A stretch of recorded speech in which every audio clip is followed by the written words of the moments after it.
Train restaurant. Shyam Prasad ji railway में catering का काम देखा करते थे।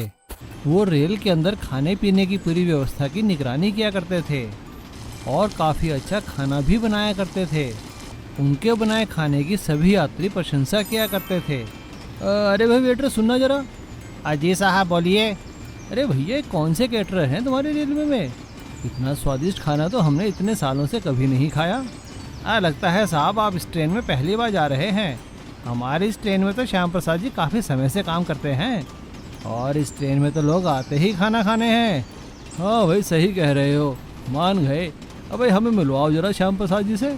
उस ट्रेन यात्री की रिक्वेस्ट पर श्याम प्रसाद जी उनसे मिलते हैं। आपकी तारीफ का बहुत बहुत शुक्रिया जनाब। मैं तो खाना बनाना अपना धर्म समझता हूँ ताकि थके हुए यात्रियों को अच्छा खाना मिल सके और उनकी सारी थकावट दूर हो सके। और रेलवे में निरंतर सेवा करने के बाद एक दिन श्याम प्रसाद जी का रिटायरमेंट का समय आ गया। सभी रेलवे कर्मचारियों ने उन्हें भावभीनी विदाई दी। श्याम प्रसाद जी ने रिटायरमेंट के समय अपने बाकी साथियों से कहा, साथियों मैं जा रहा हूँ ट्रेन छोड़कर, लेकिन देखना मेरे हाथ का स्वाद ना जाए।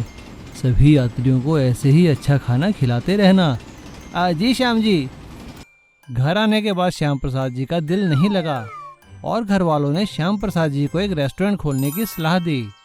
घर वालों की सलाह मानते हुए उन्होंने एक रेस्टोरेंट खोला, लेकिन वो ये देखकर बहुत हैरान हो गए कि उनसे बिल्कुल भी स्वादिष्ट खाना नहीं बन रहा था और उनका रेस्टोरेंट चल नहीं पाया।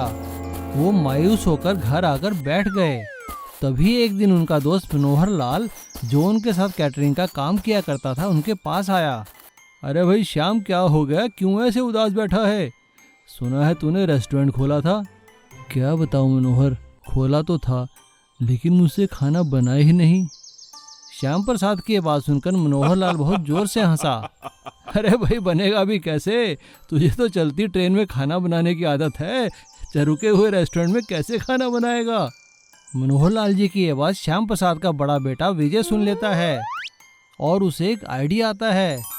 वो रेलवे के कबाड़ से एक पुराना रेल का डब्बा खरीद लेता है और उस रेल के डब्बे को हाईवे पर एक रेस्टोरेंट में तब्दील कर देता है और उसकी किचन भी बिल्कुल रेलवे के किचन जैसी थी। विजय अपने पिताजी को उनके जन्मदिन पर ट्रेन रेस्टोरेंट तोहफे में देता है। पिताजी ये रहा आपका जन्मदिन का तोहफा, एक ट्रेन रेस्टोरेंट। हाँ श्याम प्रसाद, ये रहा तेरा ट्रेन रेस्टोरेंट। भाई बना फिर से वही स्वादिष्ट खाना। श्याम प्रसाद जी ट्रेन रेस्टोरेंट देखकर हैरान रह जाते हैं और उसके अंदर जाके जब वो खाना बनाते हैं तो फिर से वही स्वाद, वैसा ही खाना बनता है जैसा वो ट्रेन के अंदर बनाया करते थे। और श्याम प्रसाद जी का रेस्टोरेंट चल निकलता है और श्याम प्रसाद जी का रेस्टोरेंट एक ट्रेन रेस्टोरेंट के नाम से प्रसिद्ध हो गया था।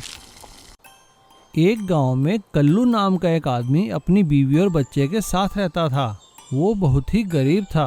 वो गांव के कोने में एक छोटी सी झोपड़ी बनाकर रहता था और गांव में मेहनत मजदूरी करके अपने घर का पालन पोषण करता था।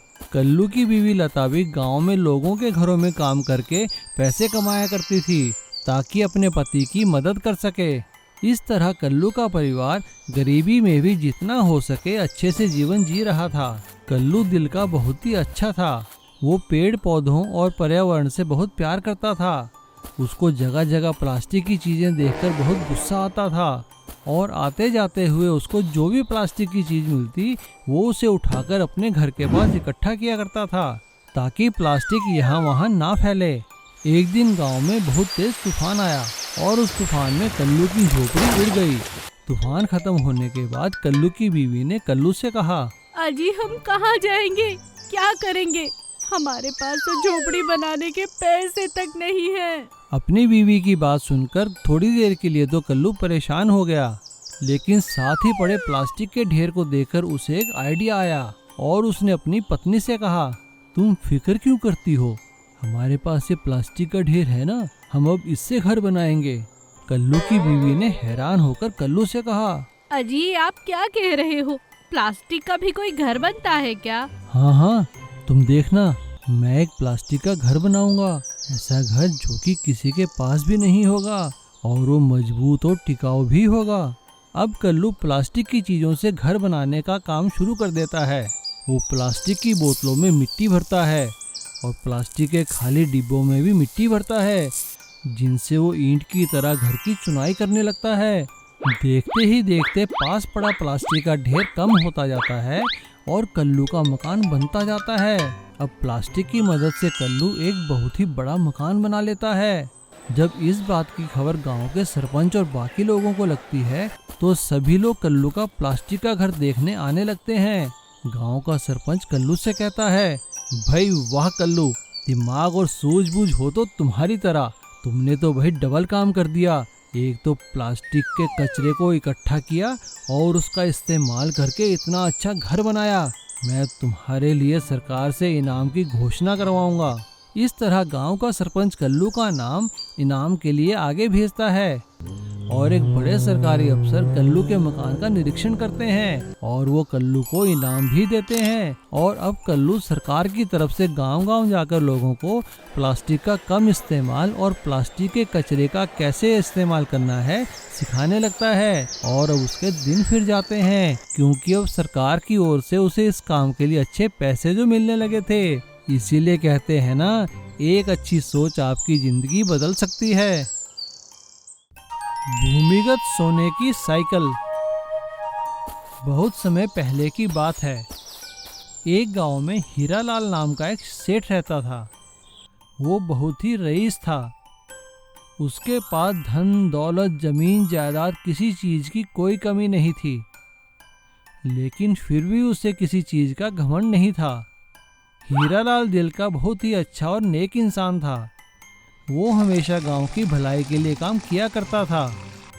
कोई भी उसके घर पे मदद मांगने आता तो वो दिल खोलकर उसकी मदद किया करता था। सेठ हीरालाल का एक ही बेटा था। उसका नाम था लड्डू। लड्डू अपने नाम की तरह ही बहुत गोल मटोल लाडला और जिद्दी था। सेठ हीरालाल उसे बहुत प्यार करते थे, लेकिन वो उसकी जिद्दीपने से बहुत परेशान थे और उसे सबक सिखाना चाहते थे। एक दिन लड्डू ने अपने पिताजी से आकर कहा, पिताजी पिताजी, मुझे साइकिल चाहिए, नई साइकिल चाहिए, आज ही चाहिए।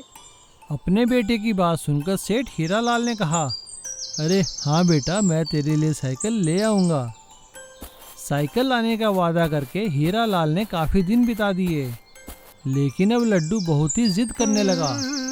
तो हीरालाल ने सोचा क्यों ना लड्डू को सबक सिखाया जाए और उन्होंने अपने बेटे को बुलाकर उससे कहा, बेटा कल रात हमारे देवता मेरे सपने में आए थे और उन्होंने मुझे बताया कि उन्होंने तुम्हारे लिए हमारे खेत के बीचों बीच एक सोने की साइकिल दबा के रखी है, लेकिन एक शर्त है, वो साइकिल तुम्हें खुद ही खुदाई करके निकालनी पड़ेगी।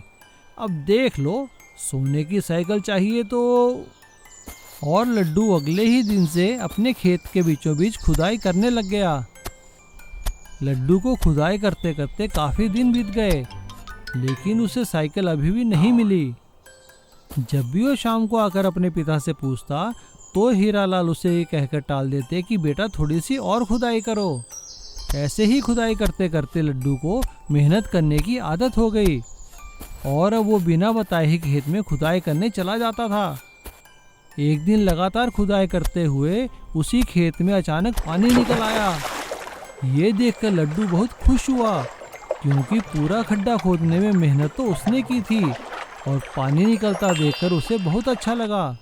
और उसने अपने पिता से कहा, पिताजी पिताजी, चलिए चलिए, देखिए जहाँ मैं खुदाई कर रहा था ना, वहाँ पर ढेर सारा पानी निकला है, चलिए चलिए। लड्डू की बात सुनते ही सेठ हीरालाल लड्डू को अपने साथ घर लेकर गया और उसे एक कमरे में रखी सोने की साइकिल देते हुए कहा, बेटा ये रही तुम्हारी सुनहरी साइकिल। मैंने कहा था ना, तुम्हें सोने की साइकिल जरूर मिलेगी और ये तुम्हारी मेहनत का इनाम भी है, क्योंकि तुम्हारी मेहनत के कारण हमारे यहाँ पानी की समस्या बिल्कुल खत्म हो गई। पिताजी मैं समझ गया, मुझे सबक सिखाने के लिए और मेहनत का मूल रूप समझाने के लिए ही आपने ये चाल चली थी। शुक्रिया पिताजी। भूमिगत मिट्टी का ऑटो। एक गांव में विमला नाम की एक औरत अपने पति प्रकाश और अपने बेटे के साथ रहा करती थी। वो गांव में ऑटो चलाया करती थी और ऑटो चलाकर अपने परिवार का पालन पोषण किया करती थी। विमला का पति प्रकाश कोई काम नहीं करता था, बस सारा दिन आवारा इधर उधर घूमा करता था। अपने पति की इस आदत को लेकर विमला बहुत चिंतित थी और अक्सर प्रकाश को समझाया करती थी, लेकिन उसके पति प्रकाश पर उसकी इस बात का बिल्कुल फर्क नहीं पड़ता। एक दिन गांव में काफी बारिश हो रही थी, रात काफी अंधेरी थी। रात को जब विमला एक सवारी को छोड़कर घर वापस आ रही थी, तभी अचानक उसके ऑटो का एक्सीडेंट हो गया और दुर्भाग्यवश विमला की इस एक्सीडेंट में मृत्यु हो गई और इस एक्सीडेंट में उसका ऑटो भी खाई में गिरकर पूरी तरह बर्बाद हो गया। विमला की मृत्यु के बाद प्रकाश और उसके बेटे के खाने के लाले पड़ गए, क्योंकि प्रकाश तो कोई काम करता ही नहीं था। एक दिन प्रकाश के बेटे ने प्रकाश से कहा, पिताजी मुझे बहुत भूख लगी है, कुछ खाने को दो ना। क्या मुसीबत है, मैं कहाँ से लाऊं तेरे लिए खाने को। प्रकाश का बेटा अपने पिता से डांट खाकर भूखा ही सो जाता है।